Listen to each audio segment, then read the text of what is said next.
It is Sunday, April 26th, 2020, and today on Sunday Sofatime, we're gonna compare Carnival Cruise Line to Disney Cruise Line.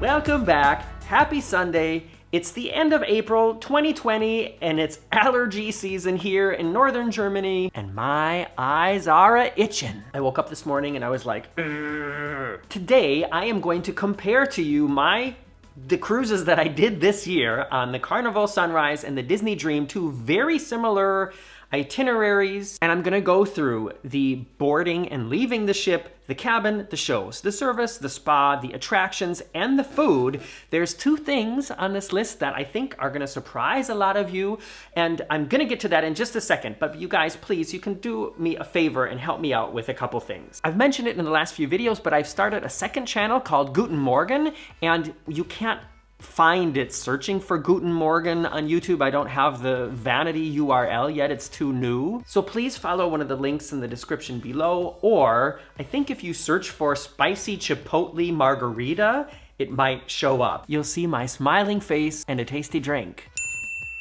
Please go over there and subscribe to that channel. It's a little bit of comedy, a little bit of cooking, a little bit of story time, some cocktails. And the next video I'm uploading there is talking about how much and how I make money on YouTube. It's something that a lot of you ask me about, and I just figured that made more sense to put on that channel and not here on the very unofficial travel guides. Another thing is, and this isn't actually new, it's just something I've never really talked about, is I have a WordPress site. It's morgansveryunofficialtravelguides.wordpress.com. And if you could go over there and click on some things and check that out every now and then, that helps me out too. All right, on to the actual subject of this video, comparing Carnival to Disney. And you might think that these are two extremely different lines, and in many categories, you would be correct with that. But like I said, after doing a side-by-side cruise, cruising on the Sunrise, disembarking, and then embarking on the Disney Dream on the same day, we got a really good comparison. And so from these two experiences, I'm gonna go through this list of topics and just talk a little bit about each one of them. Starting with what it was like to board the ship and leave the ship. I've been waiting all my life for someone like you.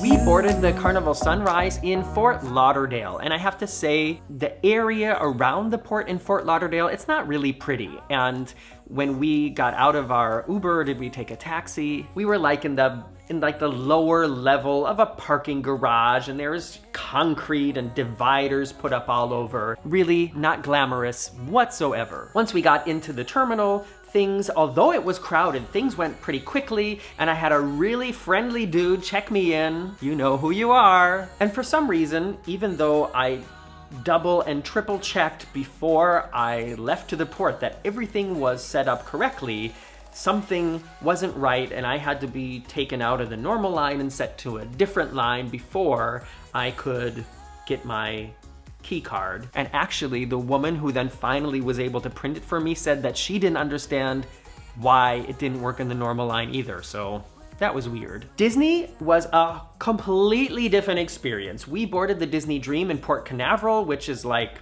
close to Orlando, and the whole experience was just nicer. The outside and the area around the boarding area around the port was nicer. The inside of this dedicated Disney cruise terminal was, of course, very nice. There were character greetings while you were waiting. There's models of the ship, and everything just went a little bit more smoothly than it did for Carnival. And I'm not, this is just one experience on each of the lines, but from just the overall visual appeal of how the two different terminals were, Disney wins hands down. All right, let's move on to the cabin.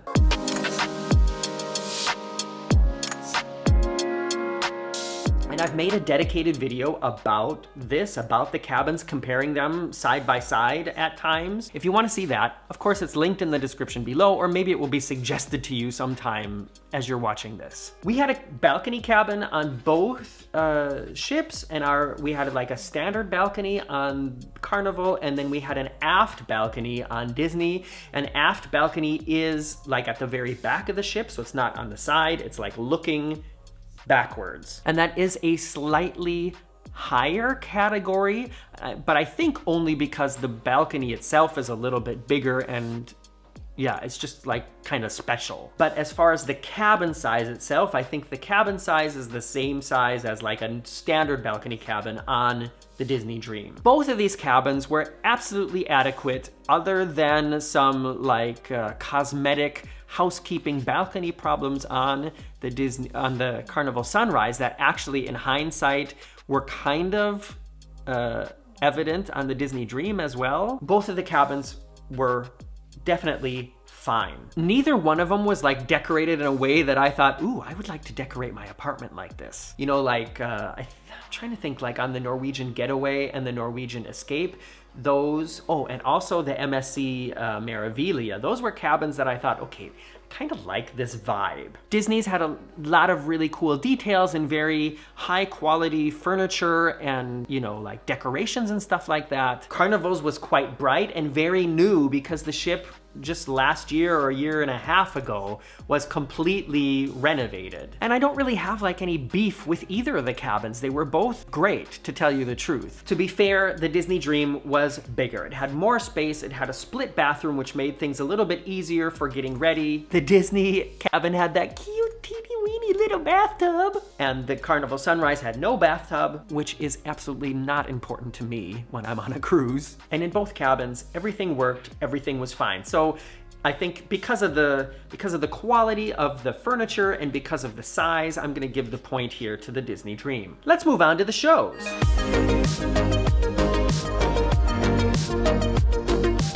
All right, you guys know, and I guess, you know, if you've been watching the videos over on my new channel, Guten Morgen, you know more and more about my history in the entertainment industry, specifically in musicals. And this category is one where there is a very clear winner, but that doesn't mean that the other one wasn't okay. The shows that we saw on the Disney Dream were amazing. Top-notch, Broadway, West End caliber original musicals. The most amazing talent, really great special effects. Some of the storylines, okay, you know, it's a cruise ship and it's like a 1 hour original show. How much can you possibly expect? And comparing those to the shows on Carnival, which were totally okay for what they were, Disney wins in the show live entertainment category, hands down. The live show that was part of the sail away party on Disney was amazing. It was like a real show with characters and sort of a plot. And the sail away party on the Disney Dream was line dancing and twerking contest on the pool deck. The late night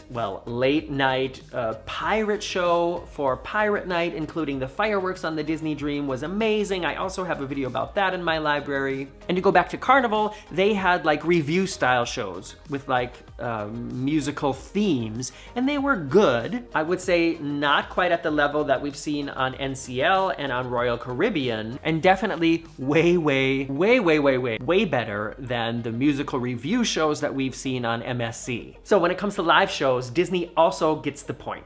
Moving on to service.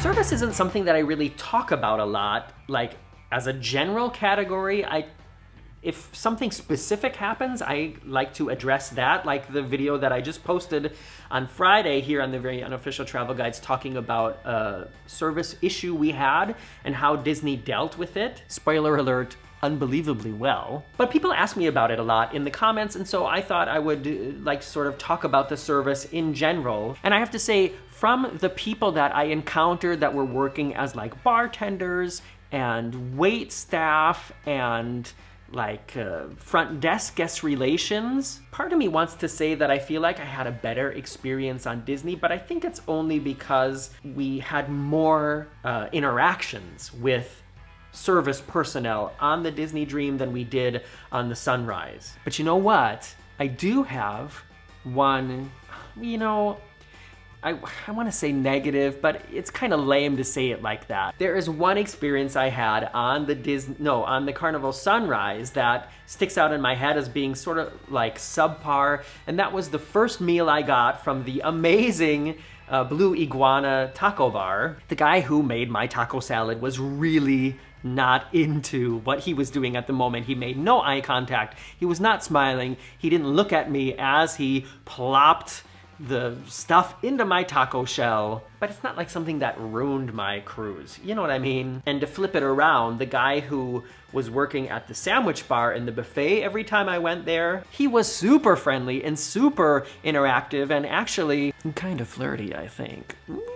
It goes without saying that Disney offers probably the best service of, any of the cruise lines that I've mentioned in this video so far. I mean, it would be silly to argue against that. And just watch the video that I posted on Friday to know exactly what it is that they offer and how far they go to make sure that everybody's having a great time and happy with what they're experiencing on board. The next category is kind of a shocker, and before we get to that, please forgive me for putting also a little commercial break right here. As always, I love to hear what your commercial was about if you saw one, so please write that in the comments below.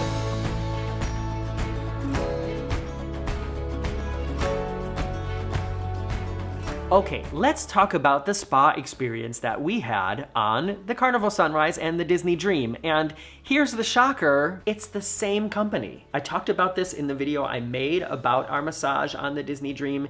It is the same company, they go to the same training, they try to upsell you the same products, and it's the same massage. However, on Disney, it costs more. As far as I'm concerned, I will never go to get a massage on either of these ships again, or on any cruise ship, to tell you the truth. I've told you guys, it's just too expensive, and I don't like the way that it's set up. And after watching an interview video with somebody who works for the company that staffs all these spas on board, and I'll probably make a video about that too, I just don't feel right doing it. So I probably will never get a massage on a ship again. But if I had to pick just from the experience of both of these massages that I had, Disney to Carnival, I would definitely do the Carnival one again before I would do the Disney one again, because A, it costs less, and B, the massage therapist that I dealt with, although she did suggest that I buy some products or upgrade my massage experience,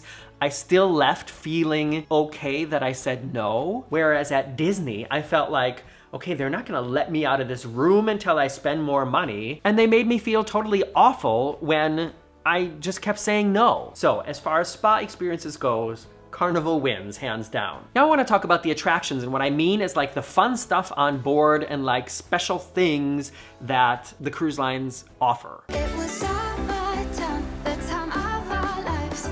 You were on my mind. As far as water slides go, the Carnival ship that we were on, the Carnival Sunrise, has two pretty big water slides, and the Disney Dream has, well, one like major water slide and then one sort of kiddie water slide. And to tell you the truth, I don't know if that kiddie water slide was even open for our cruise. The Aqueduct was the first ever like master blaster uphill downhill aqua coaster on a cruise ship. Also, I'm pretty sure it was the first ever water slide on a cruise ship that like went over the side in a clear glass tube, which is pretty thrilling. But altogether, the entire experience of that slide was, on the thrill-seeking level, I would put it at like a 5. So it's really like a family water slide that anybody can ride and have fun. However, because it's the only like major attraction on the ship, the line for it was so long. I think we probably waited a half an hour to ride it. The slides on the Carnival Sunrise were both like very high paced, you know, like with a lot of change in directions. I was surprised at how fast and thrilling they felt. And although it did get crowded at times, because there were 2 slides, the line just seemed to move faster to me. Both of our cruises stopped at private islands. The Sunrise cruise stopped at Princess Cays, and the Disney cruise stopped at Castaway Cay. And I mean, you guys have seen the video. Castaway Cay was just amazing. There's, you know, there's no way I could argue that Princess Cays was better. The only thing that I think, no. You know what? There's no way. Watch both of the videos. I don't even need to talk about it. That doesn't mean that there was anything about Princess Cays that was horrible. It's just everything about Castaway Cay was better. Another attraction that is really important to Marcus and I when we're on a cruise is the casino. We spend a lot of time in the casino. It's like the way that we always end our nights. And here, of course, Carnival wins because Disney has no casinos on any of their ships. Regardless of what the casino was like, it wins on the Sunrise, but to tell the truth, it was a nice casino. We did have fun there, and I won a jackpot of over $300, so bonus. Something that just popped into my head as I was sitting here that I didn't originally write down on my list is maybe I'll mention the adults only areas. Marcus and I don't have kids, so we never really get to experience what the kids clubs are like, and we don't get any feedback from our kids because we don't have any and they don't go there. But we do go to the adults only areas, and I have to say, and I've said it in other videos as well, no ship I have ever been on has offered more dedicated adults only areas as far as pool deck space, sun chair space, bars, lounges, and entertainment than we experienced on the Disney Dream. So they definitely win as far as that category goes, but Carnival did have some adult-only spaces, but I don't think they really had any like adult-only activities, not that I can remember, and definitely not as many and as varied as on the Disney Dream. Final category, the food. I'm walking down the street on clouds instead of the concrete I'm dancing through. Everything's about This is something that totally surprised me. I have heard so many great things about the food and the service and this rotational dining plan on Disney, and I went in with really high expectations, and everything on Disney was great. However, I missed the food on Carnival way more, and most of it has to do with three things. First of all, the dining on Disney is very set. They have this rotational dining where they have these different main dining rooms, and if you want to get the whole experience, then you have to stay in this plan and go to the specific restaurant that's on your card every night. And I want to say that's almost the only option unless you just want to get like chicken wings or pizza. This is totally a personal preference thing. Marcus and I would much rather, when we decide, all right, let's go get dinner and not have to go at a specific time. We would much rather go to a buffet where we can decide to get a little bit of this and a little bit of that, and if something doesn't taste good, then it doesn't become like a big deal that like everybody at the table has to experience that we didn't want to finish something and it's getting sent back. And you guys know how much I love Mexican food, and the food at the Blue Iguana on Carnival is some of the best mainstream Mexican food I've had anywhere, and it's included in the price of the cruise. Also, the buffet, okay, let me break it down. The food that was in the buffet on the Disney Dream was a extremely high quality, without a doubt. However, the variety and the flavors on the Carnival Sunrise was more to my liking. So don't freak out, but as far as food goes, you guys know the point in my book goes to the Carnival Sunrise. And that's the end of the categories. What do you guys think? If you've been watching my videos this year, I don't think any of the things that I just said have surprised you. And if this is the first of my videos that you've watched, well, welcome. I'm glad you're here. Please subscribe and press the like button. I still have more videos coming from this series, and I'm gonna do a little bit more comparisons of like back-to-back things that we experienced. Please, if you have some time, go check out my other channel, Guten Morgen, and my WordPress page. And as always, I hope you're happy and healthy. Thanks for hanging out with me today, and see you next week.